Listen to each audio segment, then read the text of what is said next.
You're listening to Civic Media. You can tune into any of our live shows on any radio station across the state with the Civic Media app. Find us in your phone's app store and listen anytime, anywhere. Welcome back to Mid Mornings on Civic Media. My name is Greg Bach. I am your host, your buddy, your pal, and a huge fan of buffets. So let's talk about that for a while, I'll tell you. But you are here on the show. We are happy you are here sharing your time with us. We are with you until 11 a.m. But after that, please stick around because there's Tom Hartman from 11 to 2. We got John and Gordy in the afternoon from 2 to 5. And then, of course, Pete Schwaba on Nightlight from 5 to 8. And I will be his guest at 5:35 tonight.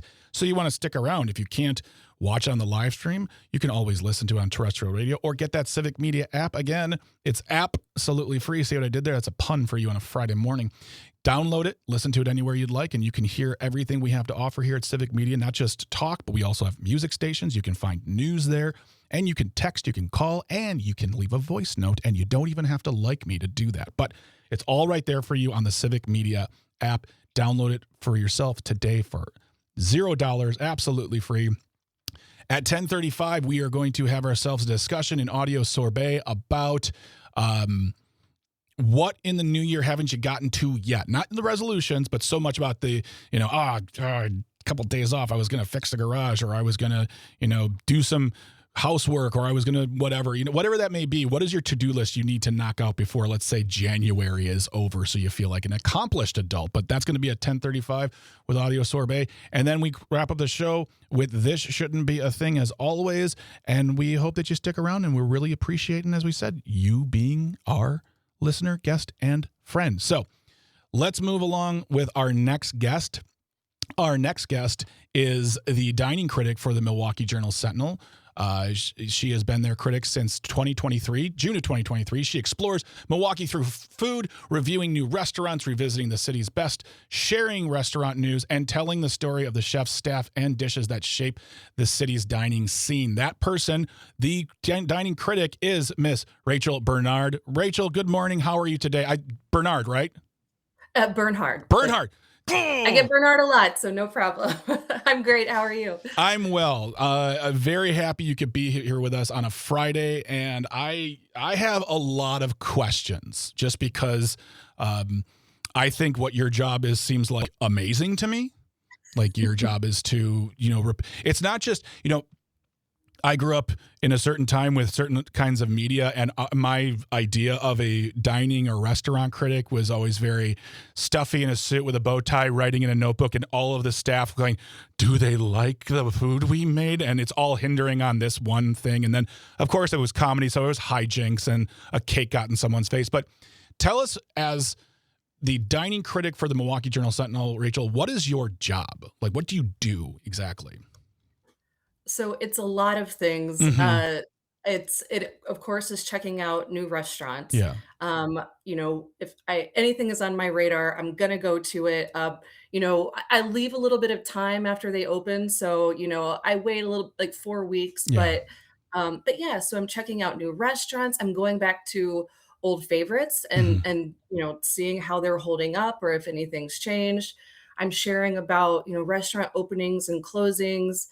Talking to a lot of chefs and just seeing like what's changing and what's coming to our dining scene too.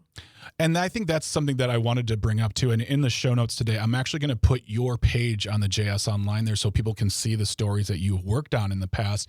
And I think that's the big, maybe the difference between, what I described from a media standpoint from TV and movies to what you do is that it's not just about going around trying a little food and then saying, I liked it or I didn't like it. You're really exposing the readers and the watchers to the community and the restaurants and the experiences.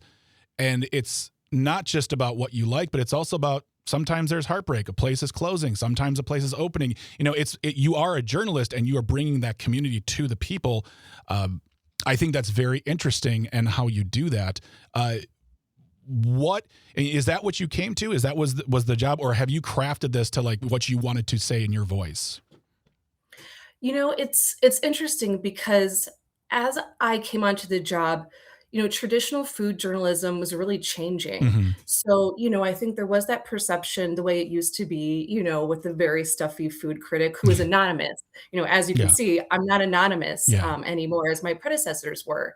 But things are changing. And I think food journalism now, especially with the rise of, you know, everyone on TikTok and Instagram Mhm. sharing their opinions, Yeah. there's a They're shift called right experts, Rachel. They're called experts.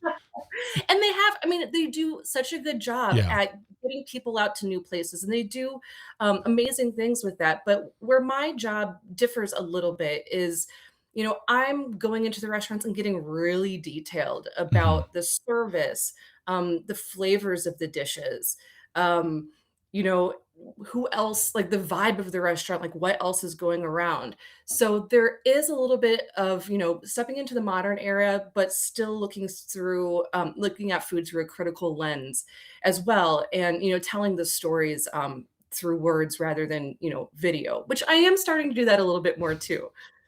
Well, and that leads me to another point I wanted to ask about is your experience before this job, because when you talk about the food, you do when we watch these, whether they're TikTok videos, what we watch cooking shows, they're always talking about very specific, very nuanced flavors, combinations, things of that. And for me personally, I feel like I don't have that. Like if you put something in front of me and be like, I like this, but I can't be like, I can really taste the cardamom. I'll never say that in my life. What is your training, your experience? Where do you come from with that ability to eat food and find the nuances therein that makes you excited to talk about it?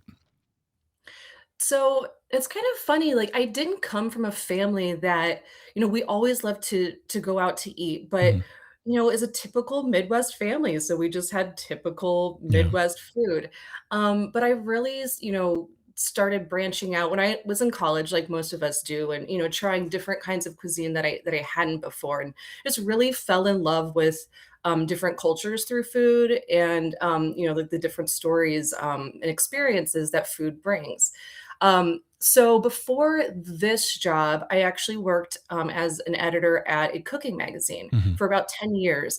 It's called Taste of Home magazine. It's a national magazine. And while I was there, I would go into the test kitchen and judge recipes, offer feedback, really, really taste things through a critical lens and decide whether they were good enough to publish in the magazine. So with all that experience, I wanted to turn that to, I love Milwaukee and the dining Mhm. scene so much here. So rather than, kind of being behind the scenes, I wanted to lift up Milwaukee in that way and use kind of like, my taste and critical thinking, to support Milwaukee restaurants. And that's something, we this is a program that goes out all over the state. And I would ask you then, for folks living outside the area who want to make a trip to Milwaukee and want to put restaurants on that list of things to do and to experience, what are some of the ones that that really just pop for you in the last year? You're like, you want to come to Milwaukee? You got to try this. Go here for this. Is there anything on that you're like, I got to talk about this place? Yeah. Of course, that's the biggest question I get all the time. And Ah, man, I al I thought I asked an original one. But I think it means, it's different for different tastes. Hmm. Whenever I get asked that question, I always say, well, what are you feeling? Yeah. What neighborhoods do you want to spend time in? Like what kind of food do you like? Because we really do have a rich and diverse scene, but you have to get out there and explore. It's not all going to be downtown. It's not all Hmm. even going to be in places like Bayview or Yeah. Walker's Point. Although those are some of the hottest neighborhoods for restaurants now. But you know, in the last year, there was a new restaurant in Bayview that absolutely blew my mind, and it's called Mother's. It's in the historic White House building Oh, on yes. on KK, and Yes. I began the year. They had a pop up for about a month in the previous Ardent space after Ardent had closed last year. Oh, man, that was That was a heartbreaking. bummer. That Yes. was a It's the huge heartbreaker. fanciest meal I've ever had in my life, Rachel. I Fanciest know. meal.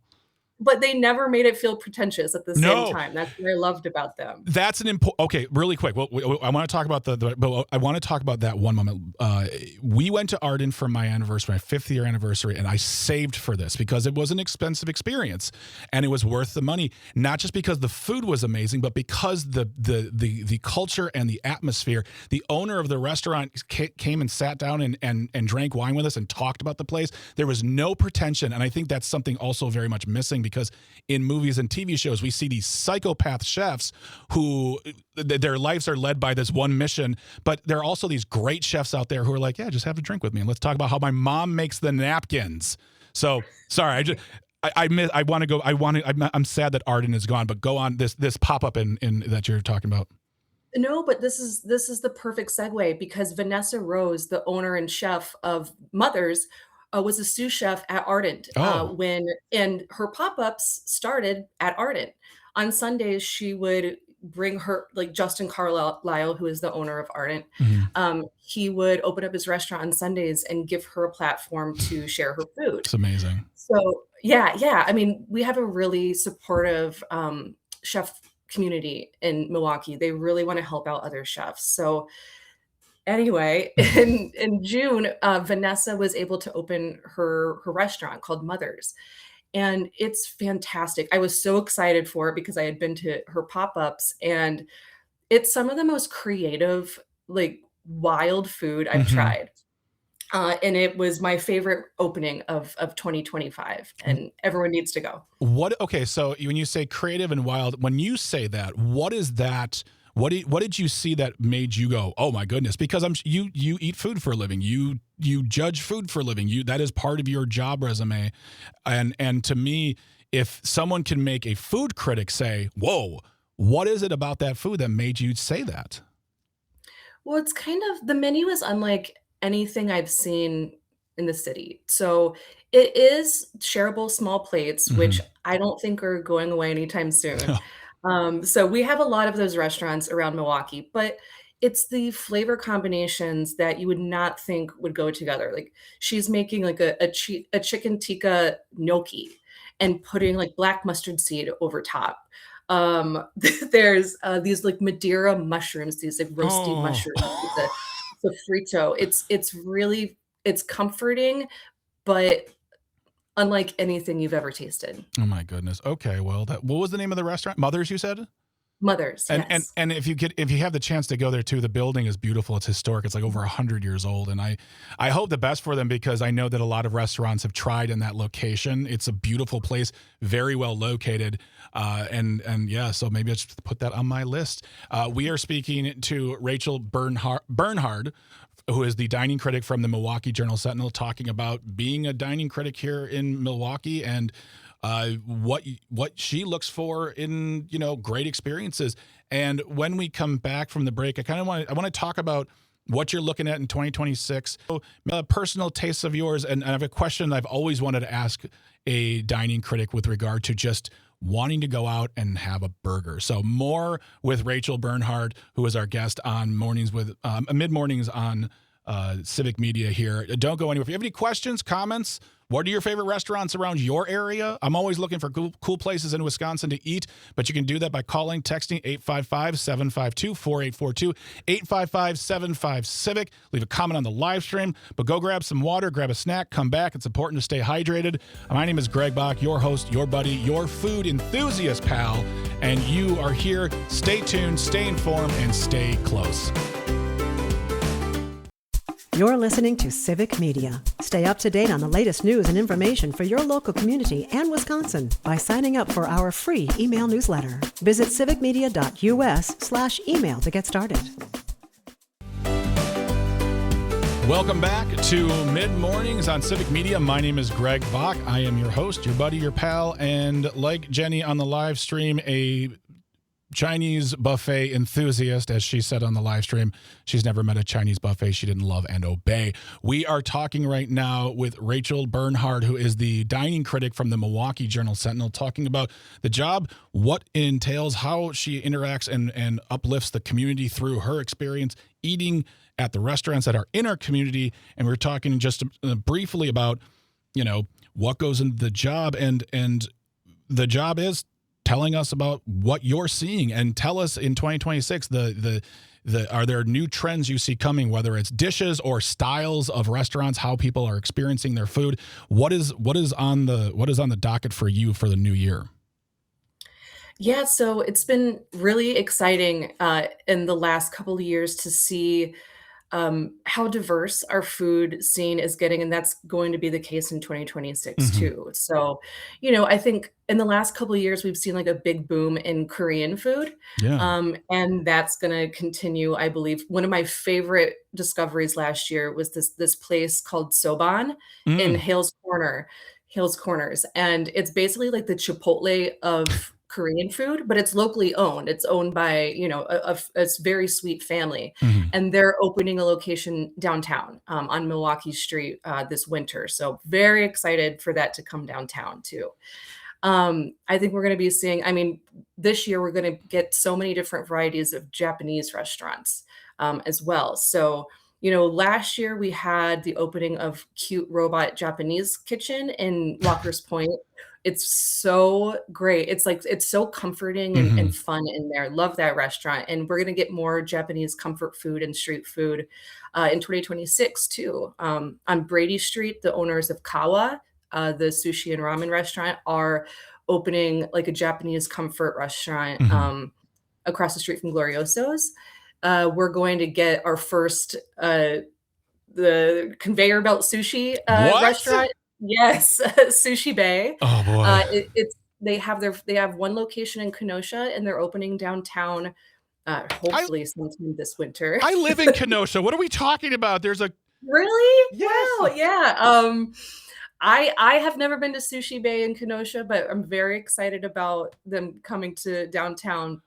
And and then we're gonna get our second omakase sushi restaurant. Nakama is going to be opening up where the old like coffee shop was, Mhm. kind of in between downtown and the east side. So lots of exciting stuff coming up there. That's exciting. I love sushi. I just looked it up. It's like, oh yeah, I know exactly where that is. I passed it so many times I didn't really read the name.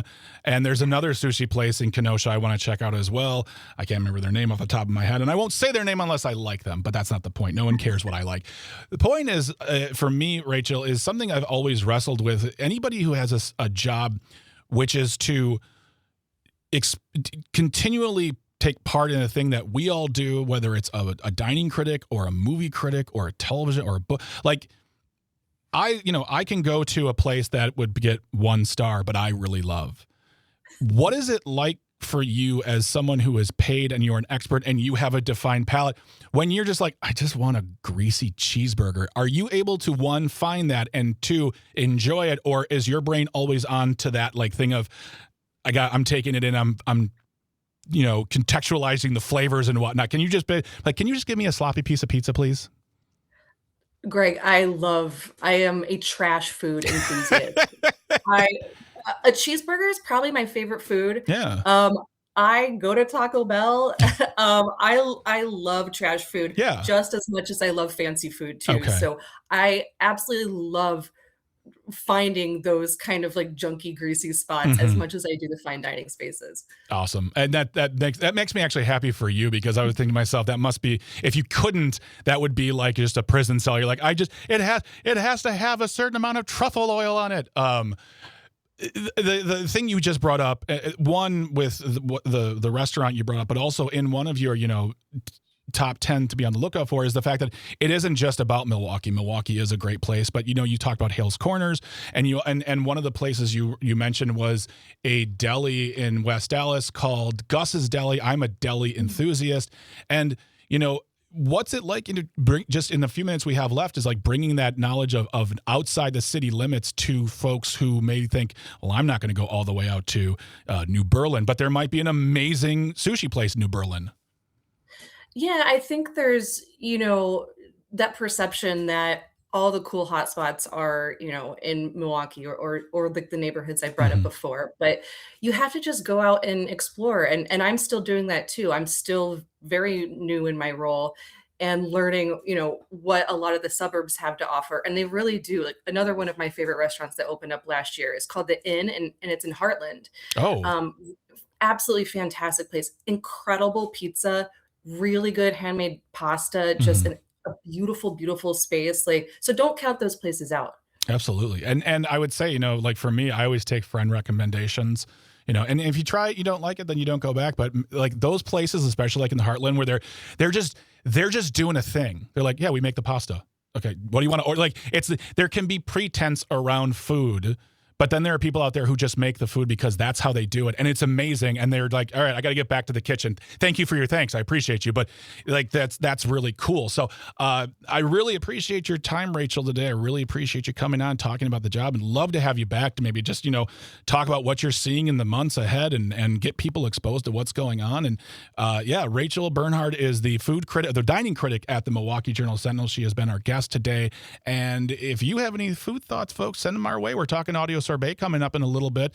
We don't have to just talk about those things to do list. If you have restaurants that you want to share around the state, we'd love to hear from it. Rachel, thank you so much for your time. Have a wonderful weekend. Yeah, thanks for having me. You too. Excellent. Like I said, after we come back from the bottom of the hour news, we'll be discussing what is your things to do list still happening, not being done in 2026. Don't go anywhere. You're listening to Mid Mornings on Civic Media. My name is Greg.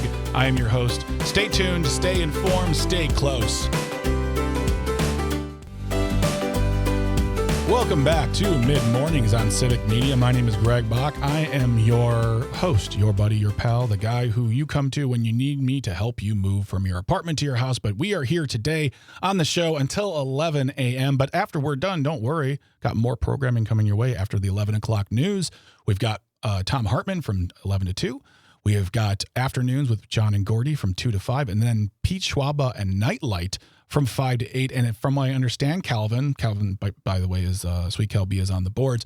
They have a guest at 5:35 today who I heard mixed opinions about. Do you know anything about the 5:35 guest on Nightlight this evening? Yeah, I heard he's really lame. Ouch! I couldn't come up with something funnier. I'm sorry. I heard in all reality, he is a fantastic, funny, entertaining person. Oh, wow. That person would be me, Greg Bach. Thank you very much, Calvin. Good save, as they say in the kids' language. I will be on Nightlight this evening at 5:30. If you want to check it out, you can listen to it live on terrestrial radio. If you can't get to a terrestrial radio, traditional radio system, you can always stream it by listening to it on the Civic Media app. That app for you today is absolutely free. It's actually free every single day. Download it wherever you get your apps to your phone or your device of choice. You can always stream music, talk. You can get news updates. You can text, call, leave a voice note for us. You can participate in our text to win contests. It's all right there on the Civic Media app. Download it right now today. It is absolutely free for you. And and really quick before we get into the bulk of audio sorbet today, Calvin, what do you have planned for the weekend? Anything exciting or fun or, adventures in Western Wisconsin? Or I say Western Waukesha County? No, not really. I'm going to finish the video game I'm playing. What video game are you playing right now? It's called Like a Dragon Infinite Wealth. It is the 8th game in the Yakuza series. Wow. See, yeah.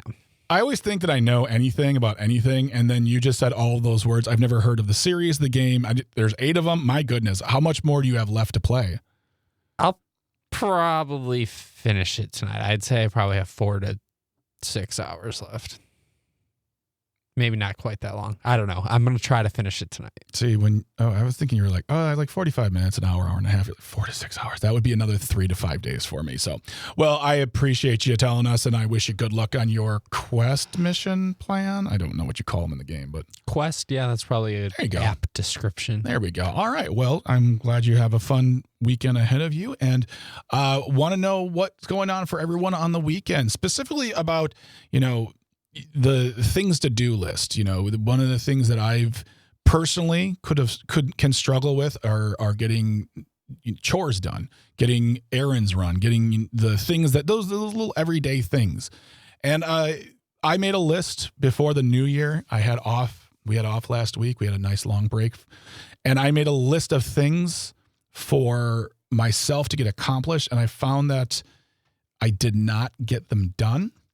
And I want to know from you, do you have a list like that too? So for Audio Sorbet, we would love to know what is on your New Year's things to do list. Doesn't have to be a resolution. This is not about, we talked about that earlier in the week. It's not resolutions. It's not like, oh, quit smoking or, finally do the thing. It's, hey, you got a list of things to do. Are you going to knock them out this weekend? What's on there? For me, it's just running. I mean, Calvin, for me, it's always, I make a huge things to do list and everything takes no more than 2 to 10 minutes to do. But then I sit there and I look at it and I just let that list grow. How do you attack those sorts of, like, do you have a method of it? You get it done, or what? Do you have a method, Calvin? Unfortunately, my method usually is let things accumulate until I'm overwhelmed by them and have to take care of them. And then when you finally take care of them, it's all done in the course of like an hour. And you say to yourself, what? Why did I let that happen? Why did I let that go for so long? Yeah, pretty much. Yeah, yeah, and that's, I've talked about it before, and I think it's important. We tell ourselves to get things done, whether it's a big project or a small thing, and then we can say, I do it later. And then before we know it, we've got either 20 things to do, or in my case, last year, I had a garage cleaning project that I let lay for, I would say, the better part of a year, because every morning I'd wake up going, all right, it's 8 a.m., get myself awake, wake up my mind, then get out to the garage and do it all today. And then I came to the realizations I can't think like that. Instead, what I did was I said, all right, I will do this project, but I will only work between 2 to 3 hours at a time. And I will just work. And when I am done, I'm done. And then I will leave it as it is, come back to it a day or two later. And everything I wanted to get done with the garage, I got done. But instead of pressuring, pushing, and making myself anxious about it for a day-long project, I got it done over the course of like 12 hours in over a week and a half. And it was still wonderful to look at. And I felt much better because I knew at the top, I'm like, all right, I'm going to just work for 2 hours. And then when about 2 hours was done, I was feeling a little tired. I'm like, all right, I'm finished. And I still felt as accomplished breaking it out over the course of days that I would have had I done it all in one day. Plus, I hurt far less. I don't know about you, Cal, but like for some reason, just any sort of physical activity nowadays, I wake up the next morning going, I just lifted a paint can. Why does my shoulder hurt? But that's the way I'm learning how to do it, is finding how I break down tasks and move forward. How do you do that? What's on your things to do list? How do you attack a list of errands or chores or projects? Cindy from Appleton is back on the show. Cindy from Appleton, hello again, my friend. What say you about your things to do? Well, I'll just say to you, Greg, maybe your list is too long. Maybe you should just put like 2 items on it. Then it's not so overwhelming and so anxiety-ridden. And then you get those 2 done, then you start another 2 list. And you know what I mean? That way it doesn't overwhelm you. And I'm sort of that same way. I can't do a big list because then I just sit there and look at it and go, where do I start? Yep. So I just do a couple, and then I get those done, and then I move on from there. Cindy, But, I have a list a mile long, and I just figure if I get one thing done a day, that's better than nothing. That's my motto. One thing a day is better than nothing. I've got a list. Yeah, I don't disagree with you at all, Cindy. And what I try to do, because right now my things to do list is about 7 things, and they're all involving leaving the house. So I get in my car. Today I'm going to do this. When I'm done here, I'm going to get in my car and I'm going to run some errands, get things done that require me to be out of the house, and then I'm going to come back here to the studio at Radio Park to do Nightlight with Pete Schwab at 5:30. Tune in.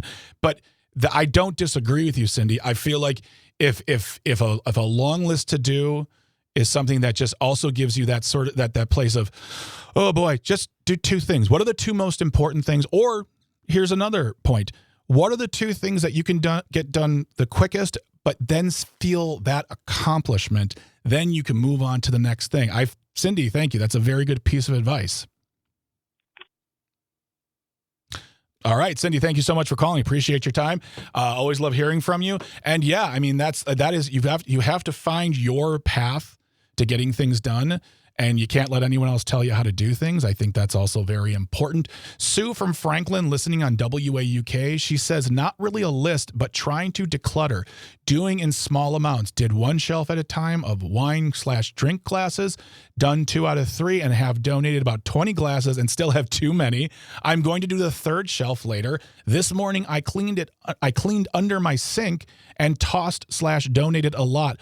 Why do we keep so much stuff? That, Sue, is a conversation that I think we could have every week. I think, I've had this conversation with Jane. I've had this conversation with my mom, with my wife. I've had this conversation with friends. I think there's 2 sides to that story. One side is you have this sense of, well, you never know. We could use it. You never know. It could come in handy. You never know. I might need this down the road. And then you realize you've moved this item or thing 2, 3, and 4 times, have never used it once, and you say, let's just throw it out. Because sometimes it's things that have no more efficacy. They've rotted, or they've spoiled, or they just are not good anymore. But also, it's just, you don't need to move everything all the time. If you haven't used it in like a year or 2 years, you probably won't use it again unless it's like a tool or something. So yeah, absolutely, Sue. It's important to do that thing of go through, clear the decks. And I think too, for me, like with the garage, I did it last year. So now every few weeks or once a month or every, maybe once a quarter, I go through and I clean again. So that way I'm not building this up over years and I keep myself sane. And I think, again, it's about attacking these projects, these things to do list with a sense of reality. But then when you've done them, give yourself the win, celebrate it a little bit, do whatever you need to do, but just feel good about the fact that you may have only gotten 2 things done, but you got them done.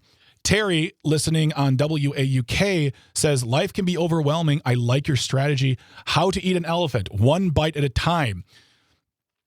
I have never heard that before, but I will take that. I will take that comparison and run with it. But that's absolutely true. Find that way, 1 bite, 1 step at a time, and I can't stress enough. Celebrate those tiny wins. Yeah, you may have. I'm trying to think of a very small thing to have done. Change a light bulb. How many times have you seen a light bulb in your house that's out? The house isn't dark. We're not in need. It doesn't matter. I'll do it later. I'll do it. And then all of a sudden, it's a month. Change the light bulb. And then tell yourself, I did that. And you feel good about it. And you move on to the next thing. But you should always, I'm not telling you to ask for a ticker tape parade or like put it on social media or call someone and say, hey, I changed a light bulb. I'm amazing. But you should still always feel good about accomplishing something when in this world of mile-long to-do lists or people on social media who seem to be working from dusk till dawn or vice versa, and they're working all the time. It might be your style. Don't worry about them. Worry about yourself and get it done the way you see fit.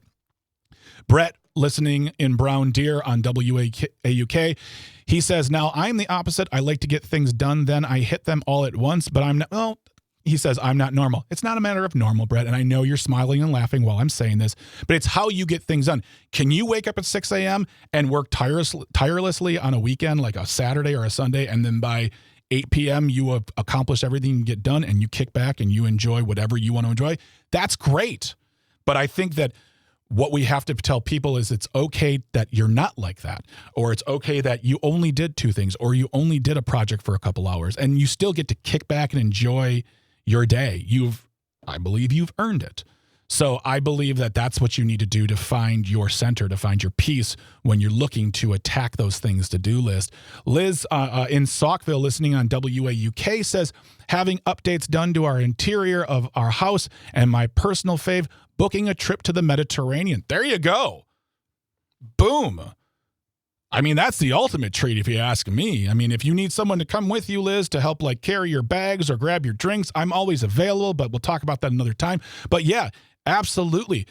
Tell yourself, like, I'm going to do these 2-3 things. Then I'm going to have some ice cream, or then I'm going to watch a show, or then I'm going to buy a little something for myself if I can afford it and it's feasible. Do those things. But I think that's as important, is that getting those things done is about also saying, I did this, and feeling good. And there's nothing wrong with that whatsoever. Nothing wrong with feeling good for what you've accomplished. But I appreciate everyone for texting in their thoughts, their ideas. Cindy from Appleton, your strategy on how to get things done.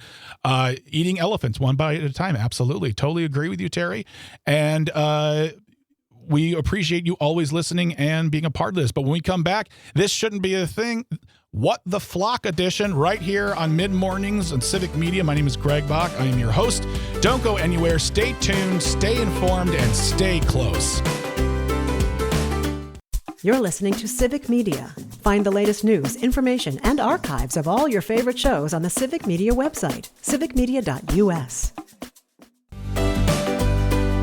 Welcome back to Mid-Mornings on Civic Media. My name is Greg Bach. I am your host, your buddy, your pal, and the guy who really, really enjoys talking about fun news. I'm really happy that you are here today, spending your time with us on the network.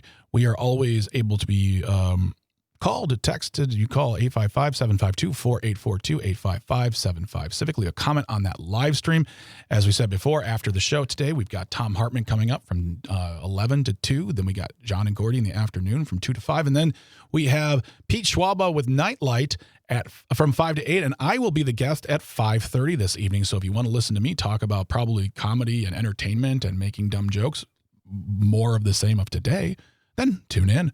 You can listen on terrestrial radio. You can get the Civic Media app, and you can stream it right there on the app right there, absolutely free. But we'd love for you to stick around, be a part of the conversation, and have great discussions with us. And again, always appreciate you being here. Thankful to everyone who texted and called in. We got the weekend coming up. It's Friday, but next week, Monday, it's going to be a great show. We'll be talking to Miguel Aranda, who is running for Congress in the 1st District in Wisconsin. That covers a lot of southeastern Wisconsin as far as Racine and Kenosha and western parts of Walworth and western Walworth County. But he will be here. He has announced he is running. He'll be talking about his campaign, why he is running, what brought him to the race, and what he sees as the important points to running for office here in Wisconsin in 2026. But that's going to be Miguel Aranda. And then in the second hour will be Dr. Kristen Lyerly. She has been out for a little while. We miss her dearly. She'll be back, and there's plenty to talk about. We're going to be spending some time talking about vaccines, changes of mind in the Trump administration regarding vaccines and the reaction, as well as how the state here in Wisconsin are preparing for that, the advice they're giving.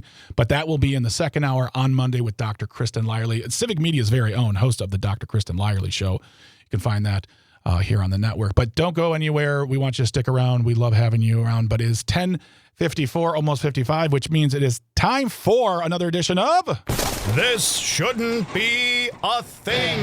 If you ever have a thing that should not be, you can go ahead and send it to Calvin and me at janesays@civicmedia.us. The email is still up and around and still able to be accessed. So if you have this shouldn't be a thing, a question, comment, guest idea, topic idea, email it. janesays@civicmedia.us. We'd love to hear from you. Today it is the What the Flock edition. This coming from Germany in dw.com, and I looked it up. It's Deutschwelle. That's what DW stands for. Let's see here. Kieran Burke has the byline, and it goes, bargain hunters. 50 sheep visit German supermarket. Holy God, there is a picture. Wow. That is intimidating. Around 50 sheep wandered into a penny supermarket in the small Bavarian town of Bergsden in southern Germany. The sheep lingered around the shelves and checkout area for about 20 minutes after they had strayed from their flock before entering the store on Monday. It's unclear how the sheep broke loose. My guess is that someone wasn't looking and they were looking at their phone, and the sheep were like, let's make a break for it. Or Calvin, let's make a break for it. You're welcome. That's a pun. The sheep lingered. Thank you. The discount retailer has managed to turn the incident into something of a guerrilla marketing campaign, receiving a flood of responses on its Instagram page. That's awesome. It's in German. I can't read German. But yeah, I love that. That's the way you do it. That's the way you absolutely do it. Speaking to Augsburger, it's a German newspaper, let's go with that. Jürgen Kipps said he initially thought it was being pranked. I've never experienced anything like this before. I don't think many people have. I would say many people who own German supermarkets probably haven't been through this either, so you might be one of the first. I thought we were on Candid Camera. If you've never heard of that, folks, ask your Meemaw or Peepaw. During their short visit, the flock managed to cause a fair bit of mess. If they had to run to the right towards the fruit and vegetables, God forbid, you would have to be able to get them out. Kipps goes on to say, getting the sheep to leave the supermarket premises took some doing. and they tried pushing them out, but basically they had to just bang loudly on the cash register, and the animals got startled and exited through the sliding glass door by the parking lot. But here's the problem. The sheep went out through the indoor. Very disrespectful from the sheep, I must say. Very disrespectful. Must be kid sheep. Must be very youthful sheep, I must say.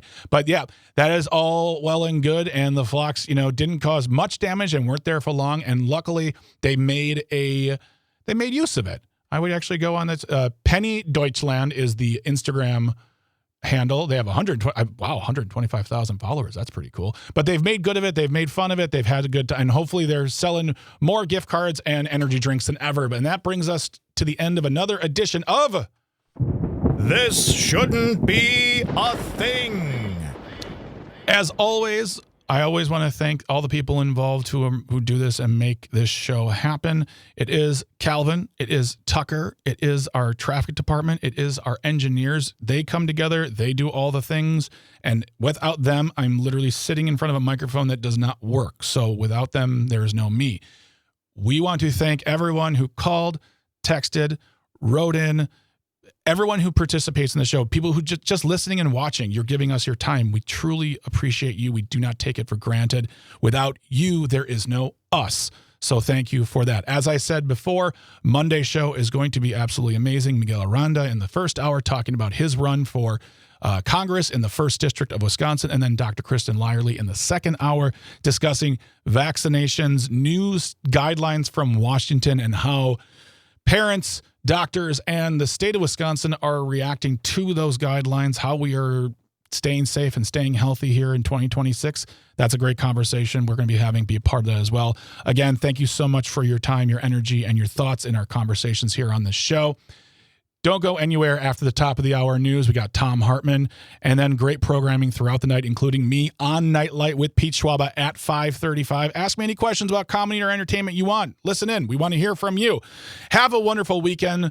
We hope you have a great one. If you're playing a video game, maybe you get it done in 9 to 12 hours, but still, we want you to have a safe, healthy weekend. Thank you so much. This has been Mid Mornings on Civic Media. My name is Greg Bach. Stay tuned, stay informed, stay close. Have a great weekend, friends. The national news cycle never stops, but it can be hard to find news about your local community. Civic Media is dedicated to providing quality local and state news coverage across Wisconsin. With the Civic Media app, you can get notifications about local stories that matter to you and your community. Find the free Civic Media app in your phone's app store and choose notifications from the menu to tell us what kind of news you want to hear about.